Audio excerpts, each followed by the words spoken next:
Surat persetujuan cuti terhadap Jokowi diberikan oleh Sekretaris Direktorat Jenderal Otonomi Daerah Kementerian Dalam Negeri Susilo di rumah dinas Jokowi yang berlokasi di Menteng, Jakarta Pusat.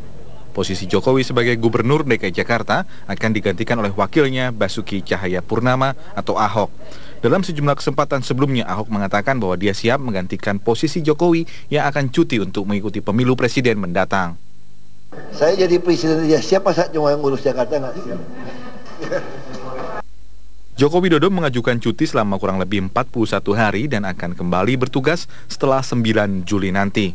Saat menduduki posisi sebagai PLT Gubernur, ada sejumlah hal yang tidak bisa dilakukan oleh Ahok, seperti memberikan keputusan untuk melakukan mutasi dan pemecatan pegawai eselon 2. Selain itu, Ahok juga tidak bisa membuat kebijakan baru tanpa sepengetahuan Gubernur dan Menteri Dalam Negeri.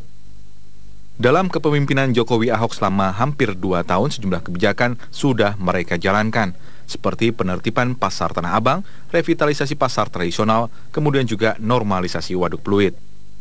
Sejumlah program pekerjaan rumah seperti melanjutkan pembangunan Kampung Deret dan proses pembangunan MRT akan tetap dilanjutkan oleh Ahok selama Jokowi menjalani cuti. Tim Liputan Metro TV.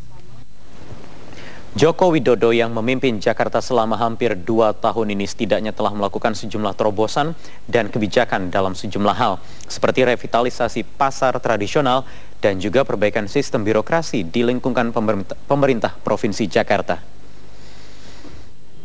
Pembenahan kawasan dan penataan pedagang di Pasar Tanah Abang, Jakarta Pusat adalah salah satu kerja yang dilakukan oleh pasangan Joko Widodo Basuki Cahayapurnama dalam kurun waktu kurang dari 2 tahun memimpin Jakarta.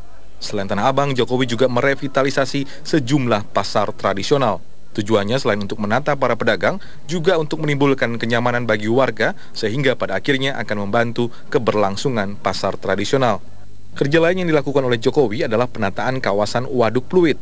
Waduk yang sebelumnya terokupasi oleh ribuan bangunan liar dan dipenuhi sampah, kini mulai berfungsi. Usai direvitalisasi, fungsi Waduk Pluit kini bisa lebih dioptimalkan. Wajahnya pun kini sudah jauh berubah, karena sebagian areanya disulap menjadi taman kota yang bisa diakses publik secara luas. Masih ada sejumlah kebijakan lain yang telah dilakukan oleh Gubernur DKI Jakarta, Joko Widodo, termasuk juga melakukan terobosan dengan lelang jabatan guna menemukan pejabat publik yang tepat untuk melayani kepentingan masyarakat. Menjelang Jokowi cuti, memang masih ada sejumlah PR yang harus diselesaikan. Salah satunya adalah proyek pembangunan MRT yang akhirnya mulai terrealisasi. Pemprov DKI Jakarta sejauh ini memastikan sejumlah proyek akan berjalan sesuai dengan jalur yang mereka telah buat. Tim Liputan Metro TV. Kita ke informasi